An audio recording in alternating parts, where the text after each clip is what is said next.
Em nome do Pai, do Filho e do Espírito Santo. Amém. Amados irmãos e irmãs, é com muita alegria que nós estamos aqui para juntos estudar e meditar o Evangelho que a Igreja nos apresenta para esta segunda-feira da terceira semana do Advento. O texto desta segunda se encontra lá em Mateus capítulo 1, versículos de 18 até o 24, que nos diz assim: A origem de Jesus Cristo foi assim. Maria, sua mãe, estava prometida em casamento a José. E antes de viverem juntos, ela ficou grávida pela ação do Espírito Santo. José, seu marido, era justo, e não querendo denunciá-la, resolveu abandonar Maria em segredo. Enquanto José pensava nisso, eis que o anjo do Senhor apareceu-lhe em sonho e lhe disse: José, filho de Davi, não tenhas medo de receber Maria como tua esposa, porque ela concebeu pela ação do Espírito Santo. Ela dará à luz um filho, e tu lhe darás o nome de Jesus, pois ele vai salvar o seu povo dos seus pecados. Tudo isso aconteceu para se cumprir o que o Senhor havia dito pelo profeta: Eis que a virgem conceberá e dará à luz um filho. Ele será chamado pelo nome de Emanuel, que significa Deus conosco. Quando acordou, José fez conforme o anjo do Senhor havia mandado e aceitou sua esposa. Amados irmãos e irmãs, esse evangelho aqui de Mateus, para mim, é um evangelho com muitas riquezas.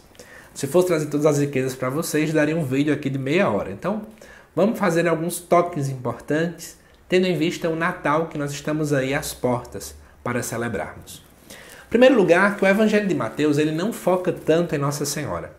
O foco do evangelho de Mateus é José. Isso porque esse evangelho ele é escrito pensando no povo judeu. E o judaísmo ele foca muito mais na figura masculina do que na figura feminina. E mais ainda porque se sabia que existiam profecias que falavam no Antigo Testamento de que o Messias viria da linhagem davídica, como a gente, por exemplo, percebeu na primeira leitura.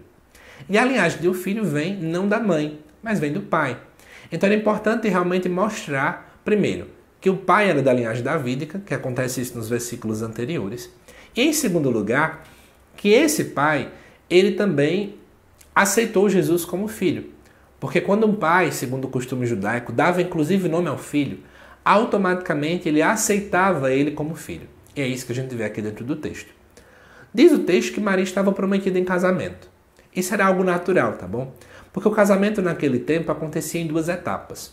A primeira etapa era uma espécie de um contrato firmado entre as duas famílias, mas os dois, que iam se casar, eles na verdade não tinham muito contato. Eles não se encontravam, eles não namoravam, nada disso que a gente é acostumado hoje em dia, tá bom? Depois de cerca de um ano, 9 meses a um ano, de fato aconteceria o casamento em si e eles poderiam fazer a consumação do casamento através de uma relação sexual. Então era natural que José e Maria nem se vissem direito. Era apenas um relacionamento ainda entre famílias que se existia. E nesse tempo, de repente Maria fica grávida pela ação do Espírito Santo. Só que José era um homem justo. Justiça na Bíblia era um homem que buscava então fazer a vontade de Deus. José, sendo justo, ele não queria agir por impulso. Ele não queria agir com aquilo que talvez era a sua vontade. Talvez a vontade de José fosse abandonar Maria. Talvez a primeira coisa que se passou na cabeça de José era que Maria, na verdade, tinha o traído. Não é absurdo pensar nisso em relação à figura de José. Mas tem uma interpretação que é feita por um padre da igreja que eu gosto muito. Talvez José se viu como tão pequeno diante da graça de Deus. Ora, a graça de Deus é tão grande, mas tão grande, e José disse: nossa, eu sou pequeno diante dessa graça. Eu não mereço tamanha graça. Eu não mereço, talvez, ser pai do Filho de Deus. E aí, por esse motivo, José quis então abandonar Maria em segredo. Só que Deus aparece em sonho. É interessante você fazer essa reflexão de José como aquele homem que sonha os sonhos de Deus. Deus mostra aquilo que sonha e José automaticamente não questiona, porque quando ele acorda, busca fazer aquilo que Deus queria.